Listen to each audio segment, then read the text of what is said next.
because there's always discipline when you're trying to go against the grain. And so I had let administration know that I no longer wanted to partake in those things, and I wanted to be removed. I wanted to go to a SNY yard, which is special needs yard.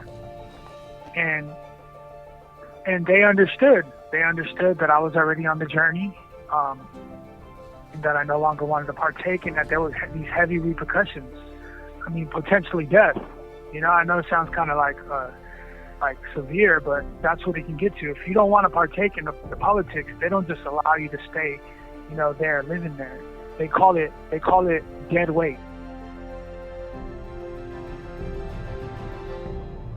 Welcome to Heartforward, Conversations from the Heart. This is Carrie Morrison. Since 2020, I have had the pleasure to know Adrian Berumen, whom I met just prior to the start of the pandemic when I was touring Twin Towers, part of the LA County jail system. Adrian and his partner, Craigen Armstrong, were the first inmate mental health assistants, living and working within 2 pods which represented an innovation in what is referred to as the Forensic Inpatient Program Step-Down Program, or FIP. This innovative program was spearheaded by LA County Correctional Health Services and the Los Angeles Sheriff's Department, and represents a more compassionate, restorative, and human-centered approach to caring for the most seriously mentally ill inmates, referred to as patients, in the LA County Jail. Many are awaiting a bed in the state hospital system as they have been determined incompetent to stand trial for either their misdemeanor or felony violations. This is the second time I've been able to interview Adrian for the Heartforward podcast. You might want to check out episode 5 in season 1, where, with the support of LASD, I was able to interview both him and Craigen regarding their roles as inmate mental health assistants in a Zoom interview. I am privileged to have the opportunity to volunteer in the FIP Step Down, and honestly, I see it as evidence of the transformative impact of practicing radical hospitality.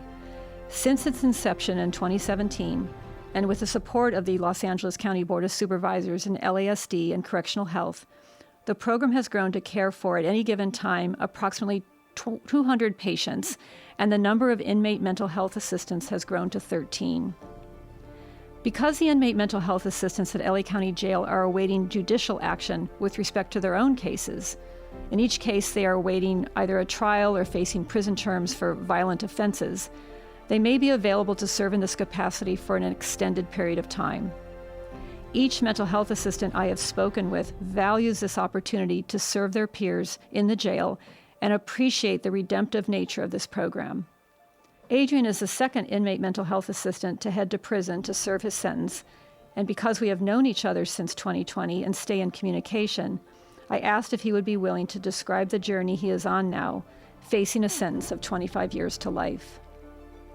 In this first of a 2-part interview, Adrian will describe his role as an inmate mental health assistant in the FIP Step Down, and will also describe his journey leaving Twin Towers and entering the state prison system. We recorded this interview over 2 separate days because of the challenges of maintaining a phone connection, and I trust you will be patient with the variations in sound quality, the audio delays, and the interruptions from Global Tel-Link. We had to string together many calls because each phone call lasts only 15 minutes. Here is part 1 of the interview.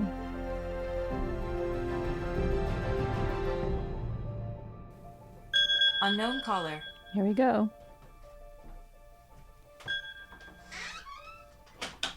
This is Carrie. This is Global Tel-Link. You have a prepaid call from Adrian. an inmate at the Calipatria State Prison, Calipatria, California. This call and your telephone number will be monitored and recorded.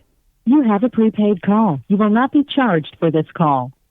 To accept this call, say or dial 5 now. Thank you for using Global Tel-Link. Adrian. Hey, Carrie. How you doing? I'm doing good. Hey, happy holidays. Did you have a good Christmas? You know what? I was actually sharing with one of the guys that every day seems like it's Christmas because I'm always motivated. Oh, that's such a good attitude. I know it's kind of corny. On Christmas, I did the same thing that I do just about every day. I wake up, I get into the studies, I read, I write, listen to good music, eat good food. What is a Christmas dinner in Calipatria State Prison? So this Christmas, they gave us like a roast beef soup. They gave us a pumpkin pie, some potatoes, sweet potatoes, some vegetables. It's not too bad. It tastes okay. The roast beef soup is pretty good. Adrian, you strike me as someone who you see the glass is half full. I really appreciate that about you. Oh, thank you.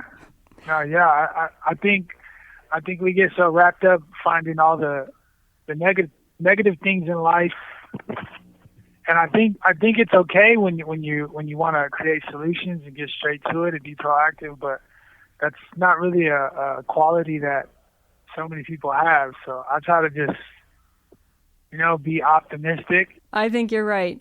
Well, you know what? We are recording this right now. I'm at my studio with my able technician, Aaron, listening in. So I just want to, again, seek your permission to record this interview for the next perhaps about an hour. Are you okay with that? Yeah, that's fine. Okie doke. That's fine. Hi, Aaron. Happy holidays. He's waving at you. Yeah. So here's what I want to do, Adrian. I know we're establishing right now that you are at Calipatria State Prison. You are serving your prison sentence, and we're going to return back to that in a few minutes because I want to kind of start with where you and I met, and then we will trace our steps back to your current situation. Does that sound like a good plan? Yeah, that sounds good. Sounds good. Okay. So I remember meeting you, Adrian, in February 2020. I was shadowing one of the chaplains, a volunteer chaplain at Twin Towers, and she brought me into 141 ENF pod to meet you and Craigen Armstrong. At that time, you were the only two mental health assistants in what was considered a pilot program at Twin Towers. And you were working as a mental health assistant, an inmate mental health assistant. So can you describe for me, when I met you in 2020, what were you and Craigen doing, and what was that program? I would say we were assisting our peers. I think we had initially went to that location and were there to help people. We were there to help the education department. They had classes. We had come from the educational floors in the county jail, the 5,000 floors. And over in those floors, we were like teachers' aides. We were what they called merit masters. So we had come from over there, and we were placed in these pods to assist education. I just want to interrupt. So in the other part of the jail, were you at Men's Central Jail? And that was that the education-based incarceration program you were part of? Yeah. Yep. Okay. Yeah, that was education-based incarceration. And when you moved into Twin Towers, the inmates there were different. They were people living with mental illness. Some of them actually just considered patients because they were under the care of the... This call and your telephone number will be monitored and recorded. They were under the care of Correctional Health Services, right? So it's a different type of inmate peer that you were living with. Everybody there was diagnosed with a severe mental illness. Believe it or not, they weren't even called patients at that time. That was just something we kind of took up. We thought it was important to relate to custody, as well as take like more of a care approach when we were treating the guys. Because, I mean, if you really think about it, that they were diagnosed with a severe mental illness, and because of the symptoms or because of the lack of medication or the lack of treatment, they were acting on these symptoms. I would say every person that I've met and I heard their story, they were either off medication, having an episode, or they just happened to be mistreated, and whoever was treating them, whether it was custody or some form of care, they didn't know how to properly work with them. So every patient that I had spoke to, that I had heard their story, they had an episode, or we had reacted or responded in a wrong manner, and so they were placed into custody. And that was kind of like one of the root causes for us to advocate for them, because a lot of them were being mistreated, or I guess you can say misunderstood. That's a better way of saying it. You know, it strikes me when you and Craigen started in that role, and I think you started actually before Craigen, right? You were the first one. Yes. Well, the first one out of the inmate mental health assistants. I think there definitely was a few guys before us, as far as myself. But like I said, the original idea was to have a merit master, which was somebody who came from education. A merit master was placed in these pods to assist education. Of course, mental health, who was running the pilot program, they were the ones giving directives like, hey, you can give these guys treats after they take their medication, things like that. But when I had lived there and Craigen, when we finally collaborated, we were the ones who kind of formulated this idea of being a mental health assistant and defined a role, created a role. And that was pretty much because we were creating like an identity for ourselves. We were already living there with the guys, assisting them. A lot of the things that weren't being related to the doctors, we would step up and try to relate these things. I mean, you had a lot of guys in there who didn't want to speak to mental health. Or you had like custody coming through, and they didn't really understand the severity of their mental illnesses. So we believe that was our opportunity to stand up and kind of like bridge that gap so that the guys can receive effective treatment, as well as custody can do their job the best they can. Let me paint a picture of those early days. One of you was in an E-pod, one was an F-pod, and you were living with perhaps 20 to 24 patients in those pods each, right? Yep, yeah. And so you're there 24/7, and were it not for your presence there to kind of oversee and care for these men, they would be, if they were let out, they'd be chained to a piece of furniture. On other floors that would happen, or they'd be in their cell for the vast majority of the day. So by virtue of you being there, they were afforded more freedom and an ability to interact and socialize with each other. And one of the things I love hearing about the early days that you and Craigen went through, here you guys were living there 24/7 with these patients who were, in various stages of their mental illness or adapting to medication. And in the early days, the clinicians wouldn't even ask you your opinion for how did someone sleep or how is someone doing, but you said there was finally one psychiatrist who started to stop and talk to you guys, and that changed everything. Can you describe how that happened? I think living with the guys, they were experiencing symptoms, and then as well as a lot of these guys needed adjustments to their medications. A lot of these guys had labels where custody didn't want to interact with them. So when we started to see this, we were trying to find any way we can to relate information to help these guys get either the medication they needed, any kind of adjustments, or be given like the benefit of doubt and given an opportunity to come out. There was one doctor. I think this was just her brilliance. She was a brilliant doctor. I think when doctors really want to help, they're going to do all they need to figure things out and to identify certain things. With her, it almost seemed natural.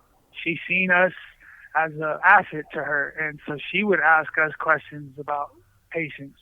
She knew we lived with them 24/7, and she right away put to use any information that we had.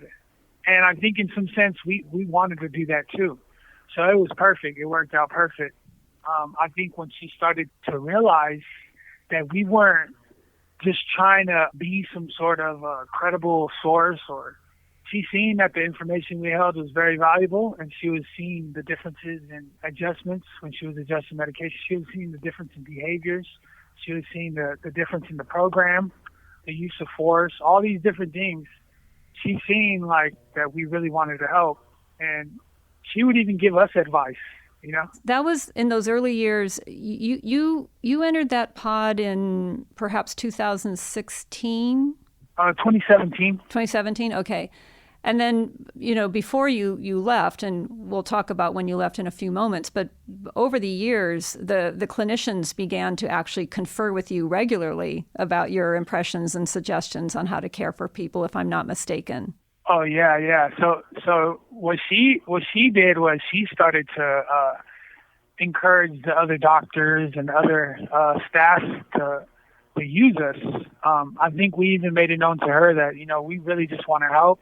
We're living with these guys. Some of the symptoms that they're experiencing are affecting the whole population as well as herself. I mean, we used to live right next to a guy, so if he decided to stay up for nights, banking or experiencing, any kind of hallucinations, we were living it with them. So that played a huge role in wanting to encourage the mental health staff to help them the way they needed to help. She definitely did that. She advocated for us. And then I think we still hit kind of like a wall because some of them were skeptical about it. And so she would encourage us to formulate documents. There was also other doctors as well that encouraged us to formulate some sort of document on. You have 60 seconds remaining. And really just make it available for the other staff. You want me to call you back? Yeah, can you do that? I'll be standing by. Yeah, I'll call right back. Thank you. There was an article in the Los Angeles Times a few weeks ago. I know you maybe haven't seen it. You've probably heard about it, and it featured the mental health assistance and what's called the forensic inpatient program, the FIP step down that you helped to get started, and now is expanded to the 6th floor and has 13 mental health assistants. That's amazing. It's a testament to all the good work you did. Great. Yeah. Yeah, that's. But there's a quote in the newspaper, and I'm going to read it to you. It says, "This is a quote from you. I know the reporter Tom Kerwin called you, and you said, of those early days, I never, not once, knew anything about schizophrenia or the severity of bipolar where somebody can be happy and loving and then hating you and wanting to kill you." So you and Craigen had to learn, on the job learning. And I know you did a lot to self-teach yourself about mental illness. How did you go about doing that? Because by the end, you are both very, very well schooled in this space. First and foremost, I want to give a shout out to Sarah Tong, Miss Sarah Tong. Yeah, she was a psych tech at that time. She kind of overseen the pods. I from what I understand, it was really her idea that initiated a lot of the things. But she became our main resource. So a lot of the things that we needed, we would go and ask her. We did a lot of self-study where we would ask the doctors or anybody willing to talk to us in mental health. We would have these questions just from experience. Maybe there was a patient experiencing some kind of symptoms, we would write it down. Or if it was like in an approach, trying to figure out an approach, me and Craigen would get together and talk about these things. We did start to order books. We would receive books, have our family purchase books for us and read up on a bunch of different things. One of the doctors actually encouraged us to get the DSM. And so that kind of turned us on to a lot of different things. And from there, we just were reading anything. We would get together and talk about these things. And it's crazy because a lot of like the book stuff we knew, we just didn't know in formal, like actual terminology. So it's like we witnessed the stuff, we experienced the stuff. We just didn't know what to call it. And so when we put them together, it was like it all made sense. So Adrian, when I met you in 2020, it was a month before the pandemic kicked in, and we were able to exchange, contact information. And I remember you and Craigen mentioned that you had been working on a book to document your role as mental health assistants and to document all that you had learned and this curriculum that you had developed that you would use to teach the patients. And so describe for me the motivation behind that book, and what were you hoping to achieve with that book? So I think the biggest thing was getting like an intention brought to who we were. I think from history, I think there's been a lot of like conniving and people getting over. I'm trying to think of the best way to relate this. So being incarcerated, trying to advocate for your peers. I think in the past, there's always been some kind of malicious intent. And so I think mental health and custody have always been cautious about things like that. And so when we were really trying to advocate for the guys and help them get the things they needed or make the environment better, there always seemed like if we had a hidden agenda, and so it would be difficult to get the support we needed. And so I think like the number one reason why we put this book together was we wanted them to take us serious. We wanted them to see like we're really here trying to define ourselves and not for us, but for the purpose of helping the guys. I mean, it was a personal reward to seeing the guys, thrive. I think that's what a lot of people miss. We also wanted to create a role that held some sort of credibility. So being a violent offender, I am convicted of violence. I think there is a lack of opportunity for people who are incarcerated. Now, in no way am I saying we deserve some sort of opportunity, but I think that opportunity in the Twin Towers, working with guys who are mentally ill, given the bit of trust that I was given and the opportunity to thrive and grow and create things that were for the purpose of helping other people, I think in that moment of my life, it really transformed a lot of things for me. I grew up in a very dysfunctional home, and I have been through a lot of traumas, and I think a lot of that played a role in, my behaviors and my choices and my self-destruction. This call and your telephone number will be monitored and recorded.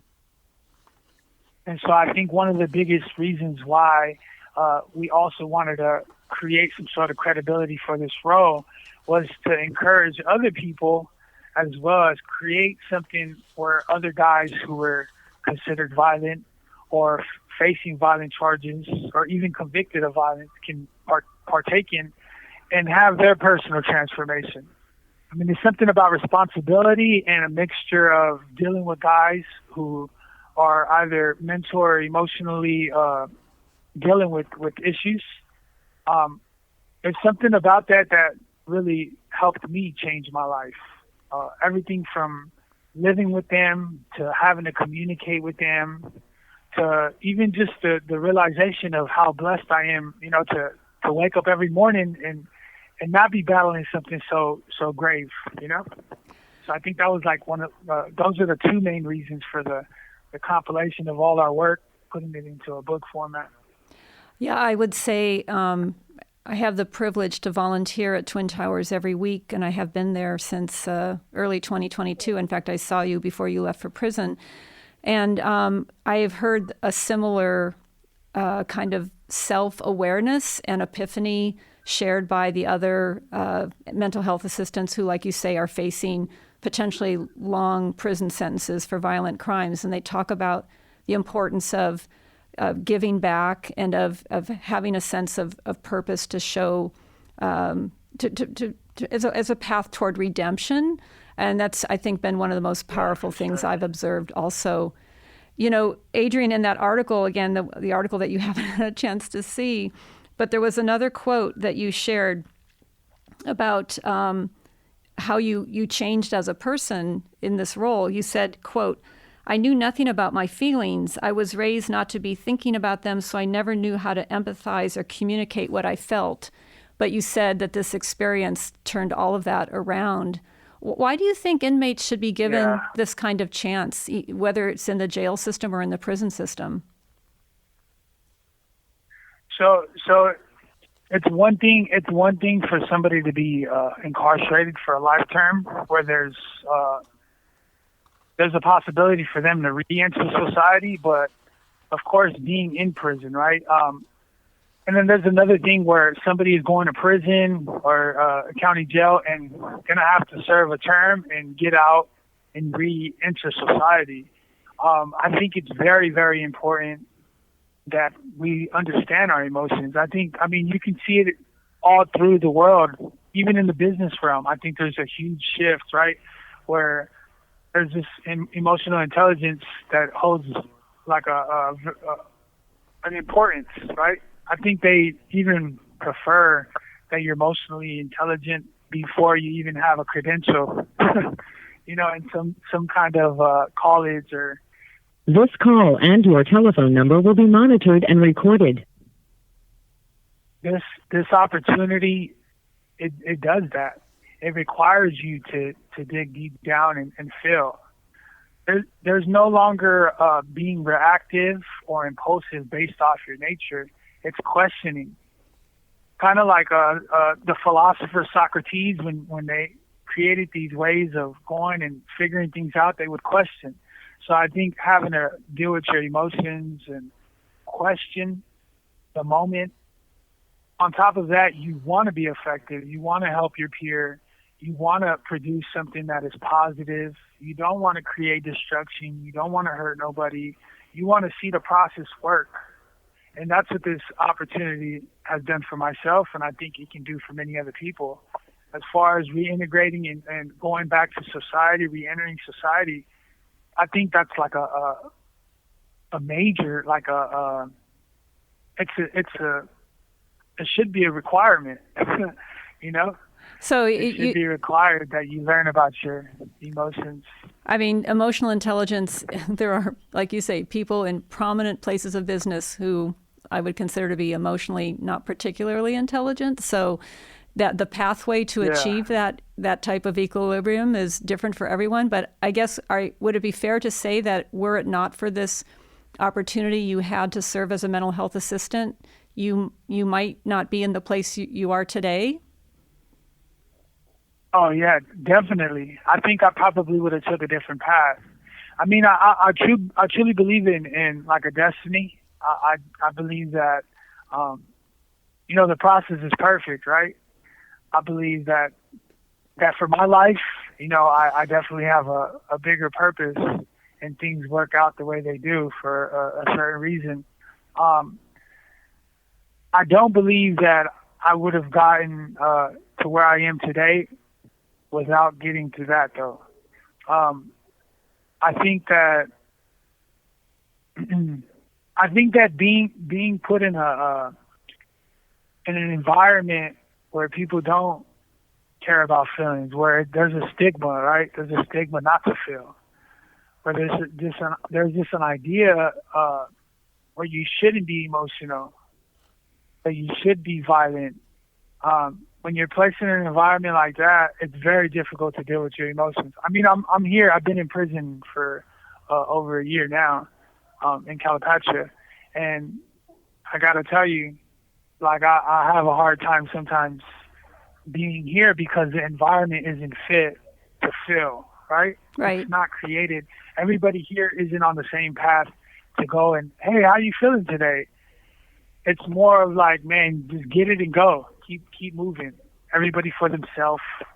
I mean, you do have a camaraderie, but it's very less likely that you're going to hear somebody or see somebody crying, or very less likely hear somebody or see somebody saying, hey, man, I love you, man, or let me acknowledge you. Those things, they just don't happen in the system. And I shouldn't say they don't happen at all, because there's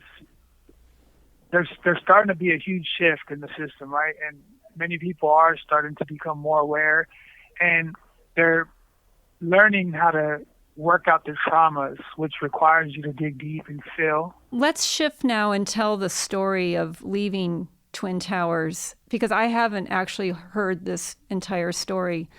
We're not going to go into the details of your past. Anyone who wants to Google your name can read the newspaper, but I know that you did commit your crime in 2013 as a juvenile, and you were incarcerated for 9 years until there was an opportunity to either have a trial or a plea deal.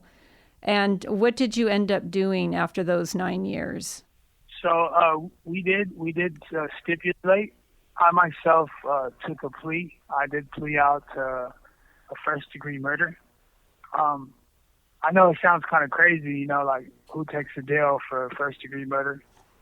I was just willing to take accountability for my choices. As well as, we did come to an agreement because I had other things in the higher courts that we were awaiting responses for. And so part of that deal was that we would have time to get a response before I was sentenced and shipped off. That didn't really play out the way we thought it was going to. So I remember, I think your court hearing was December 2021 when you were sentenced, and in early 2022 we were talking about whether you would want to or be willing to stay at LA County Twin Towers for a portion of your sentence, even to continue your work as a mental health assistant. This call and your telephone number will be monitored and recorded. If that would be allowed. I mean, that would be a radical departure. The California Department of Corrections and Rehabilitation, CDCR, would have to agree to that. LA County would have to agree to that. And that idea has not gone away, because I will tell you that about a month ago, Supervisor Hilda Solis introduced a motion to the Board of Supervisors asking the county to explore the possibility of allowing mental health assistants who are sentenced to state prison to stay for a portion of their term at Twin Towers, because the work they do is so important. But you decided that, no matter which way this was going to go, it was better that you get started on your sentence. And I don't know a lot about the state prison system, and I'm hoping this podcast can enlighten people like me, but there are benefits to being in prison. There's a lot of downsides, and we'll talk about that as well. But benefits related to education and, accumulating, I guess, points that, help you in your future parole. What were the things that you had to weigh as you made the decision to head to state prison? So I think, in the county jail where we were living, that program had evolved so much that there was a comfort level to it. I mean, we had custody, we had mental health staff, we had built a team, as well as, Craigen's like my brother, he's like my family, and as well as the other mental health assistants. I mean, we hadn't been together for so long, but I was building bonds with them. It wasn't just that's my fellow coworker. No, I think we were building like a partnership, which went further than just a coworker. It was like a family thing. And I could honestly say that with custody and mental health staff, I think we were building this team that was allowing treatment to be effective. All of our aspirations were starting to move, because we were gaining the support we needed. So I think that was the number one thing, was that there was the opportunity.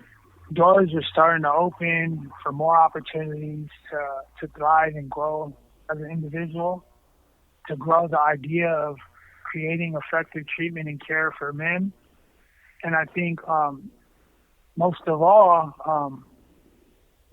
be a person of redemption, of giving back, of trying to redeem myself in my past.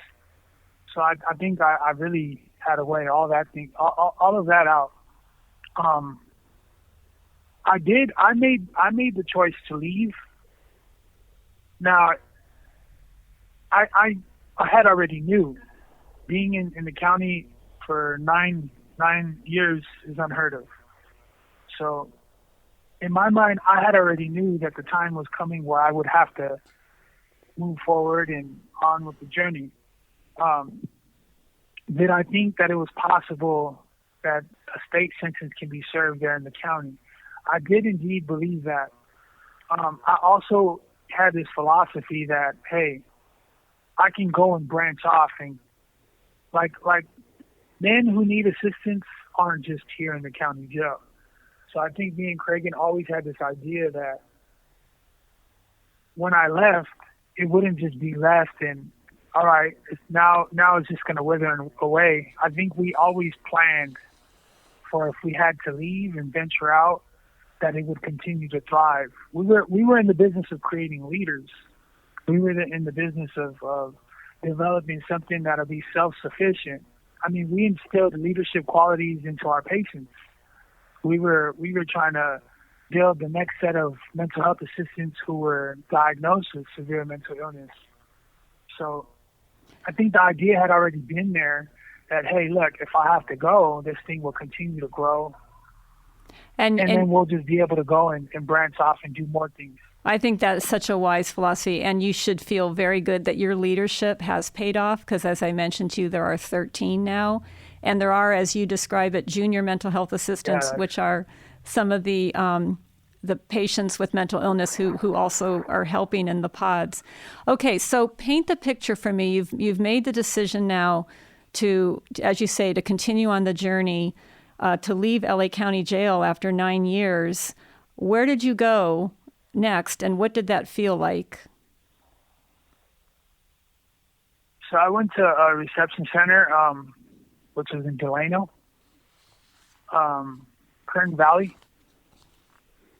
It was it was nothing I could have thought. I could have imagined. It was like moving, to something great and taking a step all the way back. It was difficult. I was in this place where, nobody was with the same mindset. I mean, it was very, I didn't meet one dude who had the mindset of even trying to get home. I kept meeting these guys who were, hopeless, hostile. There's good guys everywhere, but I'm talking about people just didn't really care. They didn't really care about they just wanted to live the prison life. It was violent. It was inconsiderate.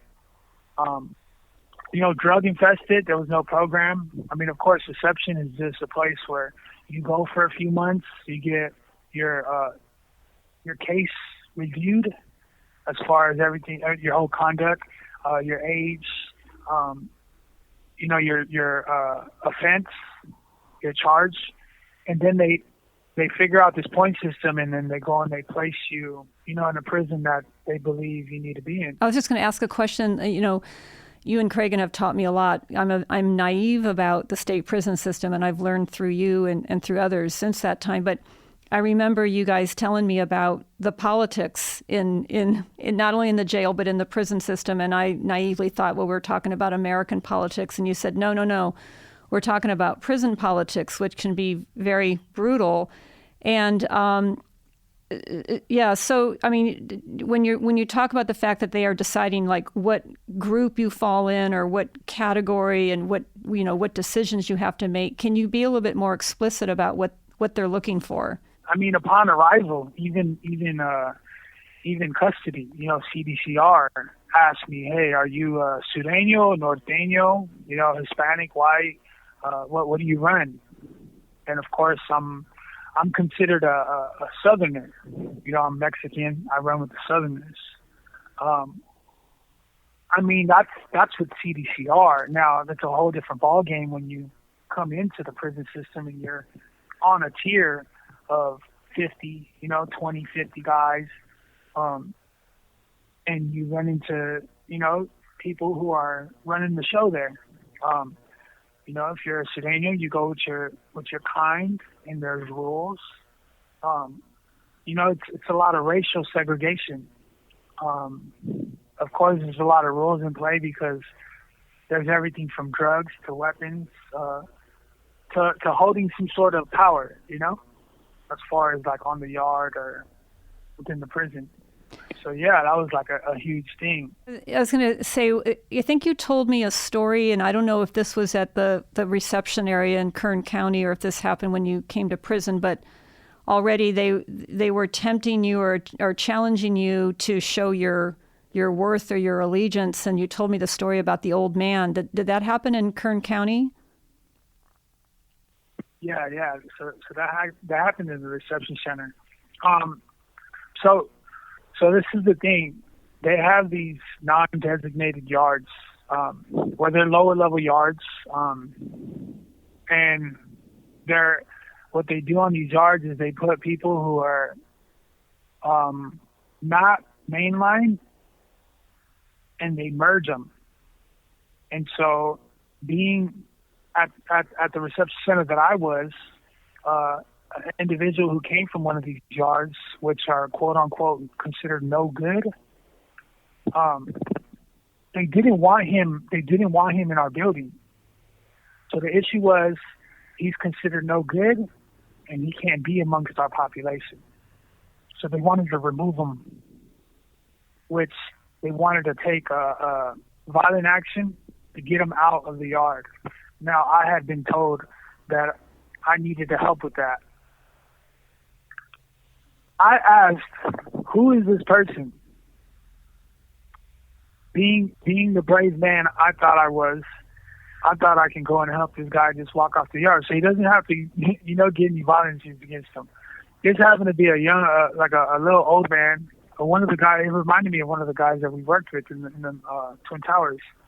So I told the person who was informing me. This call and your telephone number will be monitored and recorded. I told him that I would walk him off the yard, that I would let him know that, look, you can't be here, that you're going to get hurt here, so you just got to leave. And I would walk him off the yard. They didn't like that.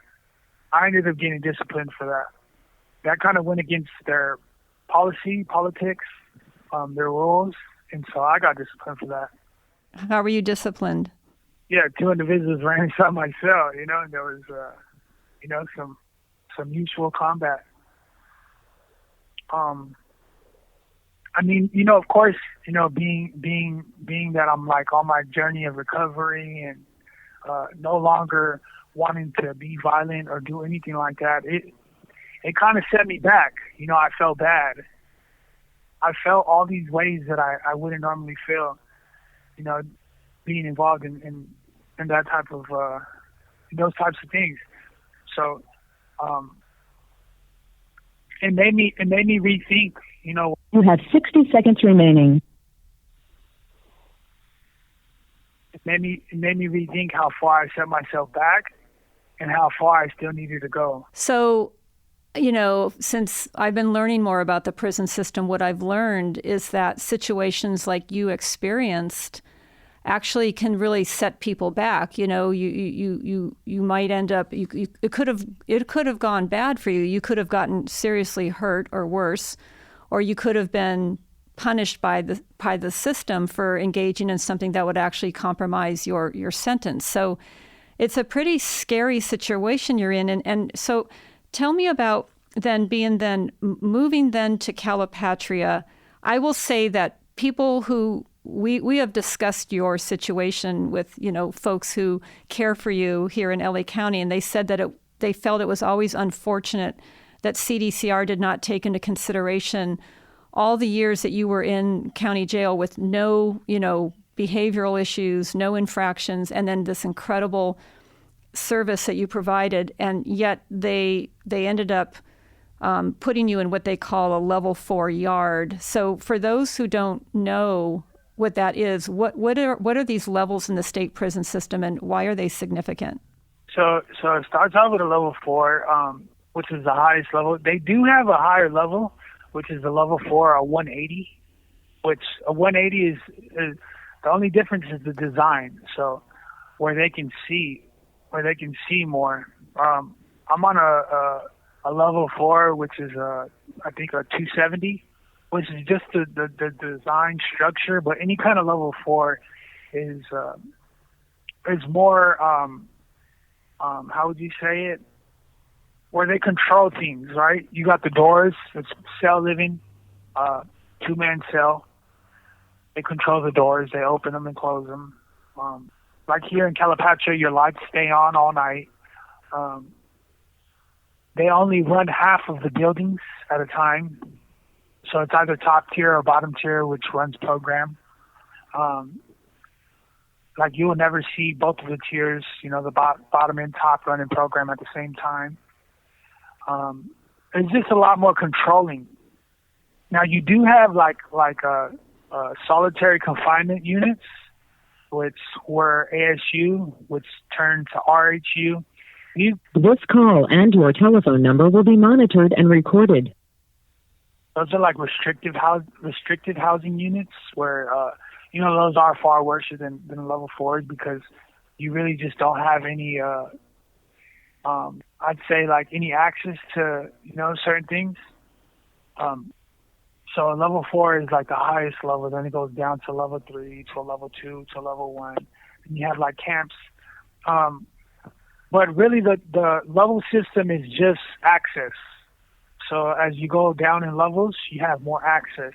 There's more programs. There's a lot more, how would you say it? Responsibility, or you're trusted a little more as your level goes down. When I came to prison, they didn't really care about any of the certificates that I earned. I had over 40 certificates. And then, of course, I helped, co-create the position and help establish the 5th step down. But they didn't really consider any of that. And I find it kind of, it's kind of strange because they will indeed look at your disciplinary history. If you're in the county jail and you have write-ups, they will use that to add points to the system. And the higher your points go, then the higher level you have to be on. Me, because I had a life term, because of my age, because of those kind of factors, all of that made me fall in the points where I landed on a level 4. And what did it... But if they would have considered like any kind of certificates, anything like that, that could have deducted points, and that could have helped me go to a lower level. But because they didn't consider any of that stuff, they actually said none of that stuff matters, but the county and the state are two different things, then I had to come to a level 4. And like I said, it's really strange because they will use your disciplinary history, but they won't use the good things that you've done, I hope anybody who's thinking about CDCR reform will hear this story, Adrian. So what were the politics like in level 4 prison life at Calipatria? Oh yeah, so I mean you can Google. I think you can Google or look on YouTube Calipatria. Calipatria is it's infamous. Calipatria is known for being one of the most dangerous prisons. They say it's not as bad as it used to be, but for sure it's definitely bad. I mean, you could feel the intensity just coming into the building. I mean, amongst the politics, amongst the Hispanics. For me, it was real welcoming, but of course, anything that's given to you is something that's going to be required from you. So, for sure, all these little things, you can feel it. It was tense. I know when I arrived, people right away asked me about where I was at, where I had come from, and some people even already knew. It kind of blew my mind. They already knew some of the things that I was doing, and right off the bat, because I was working with mental health and because I was involved in writing books and helping people who are mentally ill, that has always been frowned upon as far as the politics. Even on the main line, outside of the Twin Towers, the general population, it had always been a stigma and it had been frowned on. It was discouraged. You weren't allowed to fill out a form to get checked, to have some mental health support. I think now it's starting to shift a little more, but coming from all of that,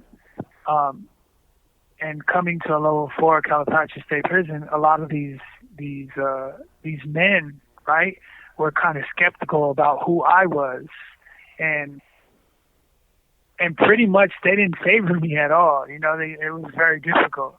I felt a lot of friction. There was a lot of opposition. I had even, because my plans were to bring a lot of the curriculum and create other people who would like to be mental health assistants, build them up into leaders, create some sort of programming here in the prison.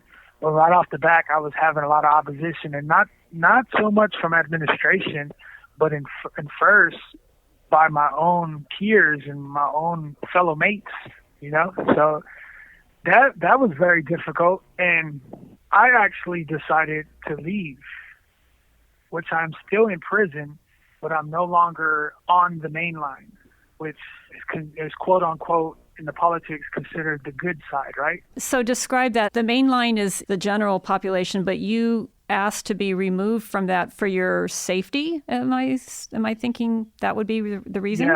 Yeah, exactly. So my concern was that I no longer wanted to be a part of the destructive lifestyle. I no longer wanted to be involved in the politics. Now, being that I spent about 5 years in the program that we had developed, and that lifestyle had shifted me so much that when I came to prison, I didn't feel like I was, I felt out of place, and I didn't want to submit to the politics, and I didn't want to abide by some of the things, like being hostile, kind of like I described in the story, having to go and remove somebody from the yard. I didn't want to partake in those things, and I knew that there was repercussions if I denied or I refused, because there's always discipline when you're trying to go against the grain. And so I had let administration know that I no longer wanted to partake in those things, and I wanted to be removed. I wanted to go to a SNY yard, which is special needs yard. And they understood. They understood that I was already on the journey, and that I no longer wanted to partake, and that there was these heavy repercussions. I mean, potentially death. I know it sounds kind of like severe, but that's what it can get to. If you don't want to partake in the politics, they don't just allow you to stay, there, living there. They call it dead weight. That's what it's called. If you cannot contribute to their quote unquote cause, and I say them as the politics, if you cannot be a part of that, or you no longer want to be a part of that, then what happens is you get repercussions. And even if I was just on this talking about this and I was still on the main line, I can be disciplined for it. I mean, potentially death, like I said. So I requested to leave, and they placed me on, in Calipatria. They placed me on an SNY yard. And little do people know is that there's the same structure here that it is over there. There's still politics. The only difference is you come over here with an agenda. You can come over here and you could decide to say, hey, I no longer want to do that. I'm being my own man, and I'm sincere about my rehabilitation, and people will respect it. They won't make a mockery of it if you were to say that in the main line. That is something to be shunned, the fact that you actually want to improve your life. Yeah, exactly. So, Adrian, tell me about what is a day in the life of Adrian Berumen now. Like, what time do you wake up? What do you do? What's your cell like? And let me just say this. I looked on Google Earth at Calipatria State Prison. Oh my gosh, that is like in the middle of nowhere, just north of the Mexican border. And I do not see a single tree in that entire complex. Oh yeah, no, yeah, it's desert out here. I'm talking about, how they said there was a severe storm this past week? That storm floated right past us. It didn't even hit us.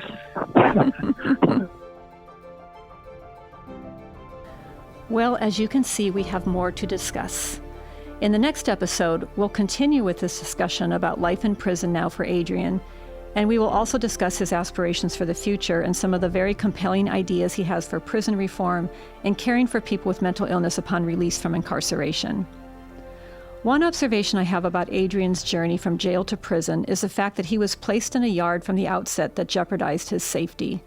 It appears that no consideration was given to the fact that he spent 9 years in LA County Jail with no blemish on his record, as he awaited trial for a crime that was committed in 2013. At LA County Jail, he served in a sacrificial way for over 5 years, living with his mentally ill peers 24/7 as a mental health assistant. He received dozens of certificates participating in jail-based education programs and was a merit master. Yet he was placed in a level 4 yard, reserved for prisoners who are prone to violence. I will put a link in the episode notes about the different levels of the California prison system to provide more insight. I would hope that for other inmate mental health assistants who will be heading to state prison, there could be a communication forged between LA County Jail and the CDCR, the California Department of Corrections and Rehabilitation, to recognize these accomplishments and positive personal choices when making prison placement decisions.